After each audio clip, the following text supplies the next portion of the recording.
Macedonio Villafán Broncano ha publicado además Apucol Quijirca, Dios Montaña de Plata, Premio Nacional de Literatura Quechua, Universidad Federico Villarreal, 1997, y la novela corta Cielo de las Vertientes, 2013. El tema central de sus relatos es la reivindicación del ser y la cultura indígena. Sus personajes buscan ser reconocidos como indios y afirmar su identidad. Se muestra un mundo quechua en proceso de cambio y modernidad. Bueno, en esta oportunidad nos encontramos con la presencia del escritor Macedonio Villafán Broncano, en la cual pues en esta oportunidad vamos a realizarle una pequeña entrevista para conocer un poco más de todo el universo narrativo que le acompaña a él, dentro también de su producción literaria, como también en su producción crítica, ¿no?, que ha ido aportando en distintos trabajos de investigación, publicadas en distintas, digamos que, ediciones. Bueno, para la cual vamos a empezar con una primera pregunta, con la cual me gustaría iniciar esta entrevista, ¿no? Maestro Macedonio, ¿qué le motivó a abrirse paso en la escritura, ¿no? Y si, ¿cómo le resulta a usted este mundo de la escritura? ¿Fácil, difícil? ¿Cómo es su perspectiva? Bueno, cuando me dices cómo me abro camino, supongo, quieres decirme de dónde parto, por qué parto, y luego me defino como una de las grandes decisiones de mi vida, dedicarme a escribir. Yo creo que ante todo son los contextos en que uno tiene la oportunidad de vivir. Yo soy originalmente de un mundo rural campesino, de padres campesinos, de abuelos indígenas, de barro, de poncho, de chacra, e incluso por parte de mi madre, descendiente de indígenas que han sido indios de hacienda. Y cuando yo abro los ojos, o en todo caso abro los oídos, sería mejor decirlo, yo encuentro que en mi casa hay mucha literatura oral, cuentan mucho, cuentos, mitos, leyendas. En las noches, las sobremesas de la cenita eran de ese tipo, un desfile de personajes míticos, mágicos, en la lengua de mis padres, de mis abuelos, con los cuales vivimos en una familia extensa hasta casi los 14 años. Mis padres vivieron en el seno del hogar de los abuelos, como ocurre en muchas familias. Y entonces allí los abuelos, abuelas, y la abuela materna, que también llegaba con frecuencia y se quedaba en nuestra casa, igualmente contaba cosas en quechua. Yo he escuchado la chica y en quechua, en versión de mi abuela materna, totalmente en quechua. Entonces, o escuchar pues cuentos de zorros, de demonios, de almas, que incluso a mí me sobrecogían de temor. O sea, cómo es que solo a través de la palabra podía entrar a tu conciencia todo un mundo. Entonces advierto, o en todo caso experimento, diríamos, porque todavía a esa edad no se reflexiona nada, experimento vivencias literarias muy ricas en el seno de mi hogar, orales. Y luego voy a la escuela. Yo estudié acá en la escuelita Raimondi, que está cerca del domicilio de Omar, y me ponen un libro de lectura, que era un libro del Estado, que repartían a todos, y ahí encuentro un delicioso cuento que hasta ahora menciono y hago leer a mis estudiantes, un cuento francés, Meñique, y me pareció un cuento pero maravilloso, tan maravilloso como los cuentos que había escuchado.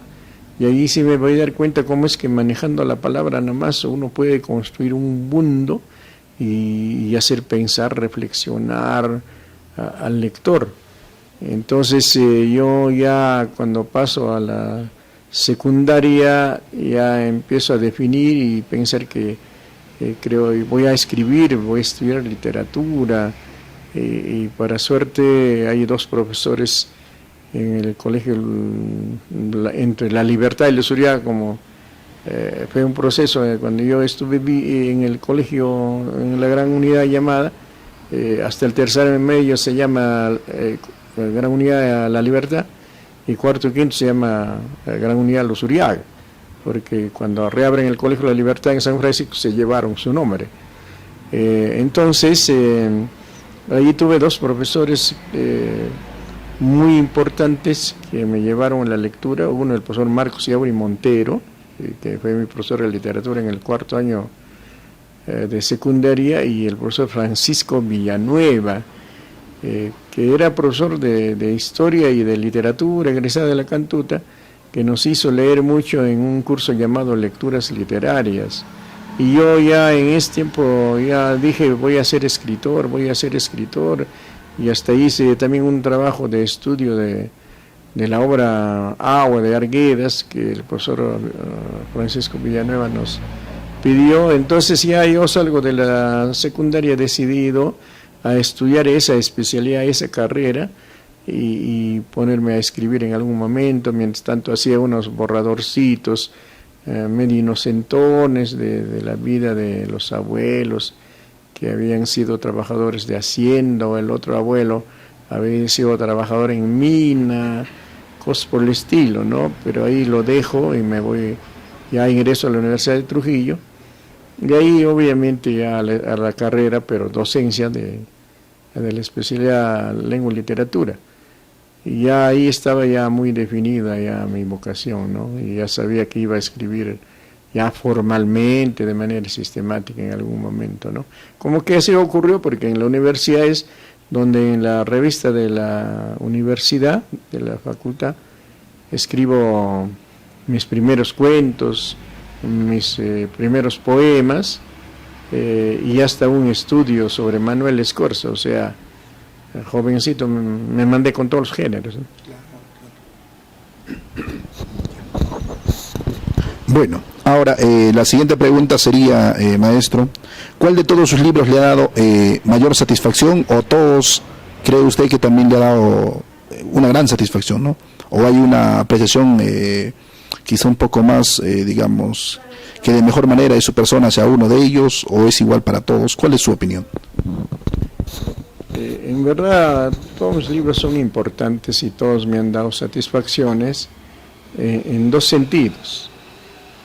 Uno, en el sentido de que lectores de colegio o lectores que simplemente se acercan al libro para leer, que se interesan, me dan sus impresiones, quedan contentos, me felicitan, etcétera. Y luego, cuando escucho la voz de los lectores especializados, profesionales, que son los maestros universitarios, los críticos, etcétera. Entonces, claro, naturalmente cuando uno escribe, está de todas maneras atento a lo que puedan decir los lectores profesionales, especializados. Y entonces en ese campo verdaderamente hay estudios sobre los 3 libros orgánicos que tengo hasta la fecha, ¿no? Los Hijos de Hilario, Apu Colquijirca y Cielo de las Vertientes, que han merecido comentarios, estudios de gente muy calificada. Entonces es lo que a uno le llena de satisfacción. Por ejemplo, a ver, cuando yo le pedí un prólogo para Apu Colquijirca, para Los Hijos de Hilario, al maestro sanmarquino Santiago López Maguiña, yo le di el borrador y estuvo demorando casi un mes, y cuando le llamé me dijo, bueno, como siempre ocurre, pues yo le dije bastante temeroso si el libro merecía pues que él pudiera hacerle un prólogo, ¿no? El que había regresado de sus estudios de doctorado en Estados Unidos, todo eso. Entonces cuando me respondió a esa inquietud un poco temerosa, me dice, oye, Macedonio, me dice, más bien va a ser un honor escribir un prólogo para tu libro. ¿no? Igualmente, bueno, si saltamos a Apu Colquijirca, igualmente un estudioso francés, César Itier, que estudia pues lenguas indígenas de todo el mundo, hace un comentario muy profundo sobre Apu Colquijirca, y el maestro Ulises Ceballos, que trabaja en una universidad norteamericana, igualmente cuando le digo si me puede hacer prólogo, igualmente acepta encantado hacer el prólogo para Apu Colquijirca en la edición que ya estuvo a mi cargo. Y Cielo de las Vertientes, como pueden ver en las últimas ediciones, tiene comentarios de 3 maestros universitarios, 2 sanmarquinos y uno de nuestra UNASAM, Mauro Mamani de San Marcos, y luego bueno, Alejandro Mautino de nuestra UNASAM, que ha hecho su maestría y viene haciendo su doctorado en San Marcos, y luego Camilo Fernández Cosman, que es sanmarquino, que tiene más de 20 libros de estudios de crítica literaria, ¿no? Entonces, ya puedes imaginarte, si consideramos que la satisfacción de dónde viene, es lo que satisface del lectoría profesional, como decía, ¿no? No sé si... Correcto, ¿no? Sí, está bien, ¿no? Al final uno termina escribiendo y esa apreciación, ¿no?, termina nutriéndonos a uno, ¿no?, como escritor, y muy buena esa apreciación, maestro. Bueno, ahora refiriéndonos un poco a su libro de cuentos, Los hijos de Hilario, hay un cuento titulado Fiesta Grande. Bueno, pues me gustaría, en lo personal, que nos hable un poco más de ese cuento, ¿no? ¿Qué le motivó a escribir este cuento de Fiesta Grande? Y nos abra un poco más el panorama con respecto a este cuento. La idea es esta. La idea básica del libro Los hijos de Hilario es rastrear, auscultar qué está pasando con el hombre andino. Históricamente, recordemos pues que el hombre andino ha pasado por diversas etapas según los procesos sociales de nuestro Perú. Y una gran etapa de ese proceso social es la sociedad oligárquica, donde el poder lo tienen pues los terratenientes, los patrones, los amos, etcétera, y el indígena aparece subordinado a esa clase social. Pero luego después hay transformaciones, y particularmente la reforma agraria de Velasco es la que genera transformaciones importantes en cuanto a la propiedad de la tierra. Y por otra parte también, claro, el proceso de industrialización de la sociedad peruana, principalmente en las grandes capitales, Lima especialmente, ¿no? Pero también de repente Trujillo, Chiclayo, Chimbote mismo, Arequipa, etcétera, que generan las oleadas de migración del campo a la ciudad, etcétera. Entonces, en ese marco, lógicamente el campesino, el indígena, deja de ser el indígena campesino.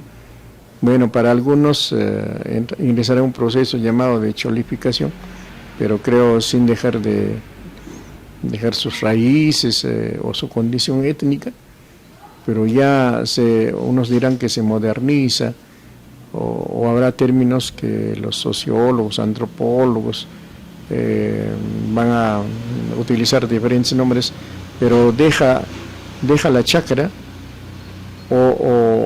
y se transforma, diríamos, esas serían las palabras claves. Se transforma, y entonces la literatura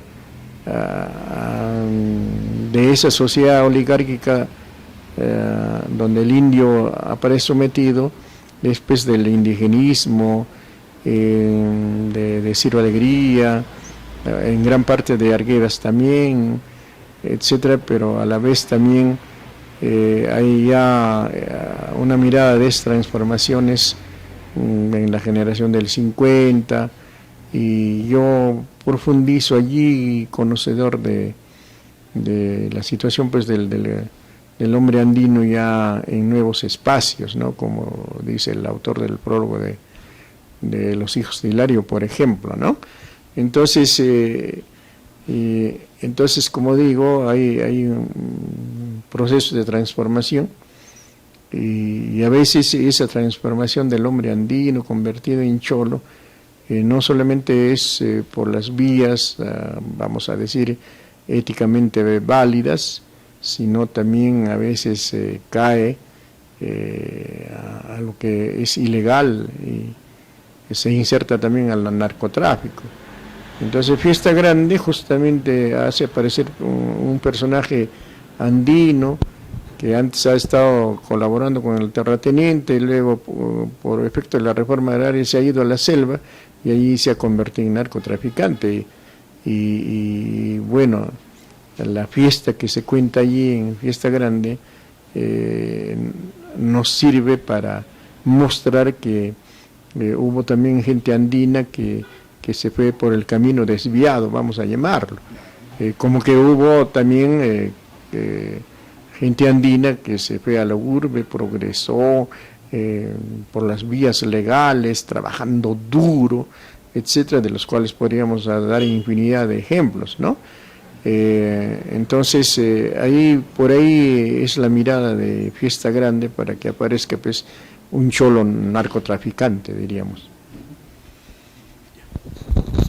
Bueno, ahora la siguiente pregunta sería, ¿qué escritores cree usted que han logrado influenciar, ¿no?, en su escritura, o le han podido nutrir también, ¿no?, para su producción literaria? Bueno, si hacemos una colección de nombres dentro del Perú, de hecho pues está Vallejo, está Ciro Alegría, está Arguedas, que prácticamente son los monumentos bajo cuya sombra uno que quiere ser escritor se coloca en primera instancia, ¿no? Y luego ya los que entran a otras etapas, bueno, particularmente para mí, Carlos Eduardo Zavaleta ha sido un maestro, porque es un maestro de la técnica. Nuestro Carlos Eduardo Zavaleta, y yo diría, por ejemplo, en gran medida, en mi novela corta El cielo de las vertientes está construido más o menos con las ideas técnicas y de estructuración que manejaba muy bien Carlos Eduardo Zavaleta, y hay que confesarlo así, las enseñanzas de los maestros hay que decirles, ¿no? Y entonces eso por un lado, y creo que Marcos y Auri también estamos mirando los autores ancachinos, y Óscar Colchado ya como una influencia contemporánea muy importante, somos muy amigos, y me gusta su modo de hacer, de su literatura, aun cuando nos diferenciamos en esos matices a la hora de elaborar del hombre andino, ¿no?, que estaba señalando y que los estudios también hacen notar. Entonces, eso en cuanto a los autores peruanos. Vargas Llosa también, en el sentido de que tiene pues una maestría en la composición de la obra literaria, toda una arquitectura, ¿no?, que siempre hay que tener en cuenta. Y del extranjero, bueno, Borges, Kafka de Europa, uno o dos yo señalaría muy importantes en su influencia, que para mí son unos maestros, Juan Rulfo y Gabriel García Márquez, ¿no?, para citar dos monumentos a los que he leído, releído infinidad de veces, ¿no? Exactamente. Ahora maestro, me gustaría también que nos brinde una pequeña reflexión con respecto a la producción literaria ancashina actual y también con respecto, ¿no?, a la crítica literaria ancashina actual, ¿no? ¿Cuál es su balance, su apreciación, cómo lo ve, ¿no?, cómo va andando nuestra literatura en Ancash? Bueno, en genérico hay que decir que se produce muy buena literatura en Ancash. Yo creo que ese es un acerto que hay que decirlo con énfasis y no porque yo sea escritor. Y eso, si buscamos algún signo de que esa literatura ancashina es muy buena, es porque hay escritores importantes que no solamente han ganado premios que son una especie de medida de la calidad literaria, una especie, no digo que es lo definitivo, pero por ejemplo el premio Copé de Petro Perú ha sido ganado por varios ancashinos, o el premio de novela de la Villarreal también igualmente. Eso, entonces, ahí hay una pista importante. Y por otra parte, otra vez insisto en los trabajos, estudios que se realizan sobre la literatura de Ancash, la literatura guaracina, y es lo que podríamos decir, y claro, hay dos focos importantes, Chimbote y Huaraz también, ¿no? Aun cuando también hay luces, si se quiere, chispazos también en otros pueblos, pero creo hay una buena construcción de nuestra literatura ancashina que incluso si hablamos a nivel de provincia, a nivel nacional, está en muy buen lugar, ¿no? Un amigo que trabaja en la Universidad Autónoma de México decía, pues, no voy a decir su nombre, decía, en Ancash están haciendo muy buena literatura, a diferencia de mi región original, decía, porque es peruano que trabaja en México, donde prácticamente no hay un libro que podamos decir contundentemente, ¿no? Pero por supuesto que hay buenos movimientos en provincia también, Puno, Apurímac, Arequipa, etcétera, ¿no? Pero creo que en Ancash por ahora hay una buena cantidad de escritores, los mayores que están vivos todavía, felizmente, como Marcos Yaure, o quizá nosotros también, Colchado, yo, la siguiente generación, de repente Fernando Cueto, o otra, la que sigue, ¿no? Tanto guaracinos, tantos chimbotanos, ¿no? Y con respecto a la crítica en Ancash, ¿cómo lo ve? La crítica. Bueno, la crítica también se va abriendo camino y lo gracioso está en que, por ejemplo, los chimbotanos dicen que los guaracinos son buenos en crítica y nosotros somos buenos en creación. Al margen de eso que puede ser anecdótico, hay buenos estudios y estudiosos. En Chimbote hay que mencionar a Gonzalo Pantigoso, que ha hecho trabajos muy interesantes, y acá en nuestro Huaraz definitivamente, pues, quizá, bueno, por ser mayores, hay que empezar por ellos. Claro, Marcos Yauri también, ojo, te hace estudios, Claro. Y luego también Carlos Toledo, Segundo Castro, que si bien no es guaracino, pero su voz sale desde Huaraz, pues, ¿no? Su ejercicio, exactamente. Y dos jóvenes, creo, que ya se van abriendo camino con paso firme en la crítica, Vidal Guerrero y Alejandro Mautino, ¿no? Y bueno, de los que residimos acá, porque, ojo, fuera de los que residen, ancashinos que residen fuera de Huaraz, hay muchísimos. San Marcos tiene entre los mayores y los menores, tiene varios estudiosos, críticos, para citar dos nomás. A ver, Santiago López Maguiñez, guaracino, Antonio González Montes Coronguino, y nuestro amigo Javier Morales Mena, para citar unos, ¿no? Claro, entonces estamos avanzando muy bien en la crítica. Bueno, finalmente, maestro, ¿no? Por ejemplo, ¿qué consejo le brindaría usted, ¿no?, a los jóvenes, a esta nueva generación que también quiere abrirse paso en la escritura, ¿no? Tanto a nivel, puede ser a nivel de creación literaria o a nivel crítico, ¿no? ¿Qué consejo le brindaría? Bueno, pues leer mucho y estudiar mucho. El ejercicio de la literatura, tanto en el aspecto creativo como en el aspecto crítico, requieren de mucho estudio. En realidad, los nombres que hemos citado, y otros también que hay, ¿no? Sobre la referencia, ¿no? Omarcito mismo, que está acá con nosotros, de hecho tiene toda una formación, ¿no? Así que ya nosotros no podemos hablar de la inspiración, que puede obligar a pensar que una mente maravillosa va a surgir y que producto de esa mente maravillosa es que alguien se va a poner a escribir algo artísticamente válido. No es así.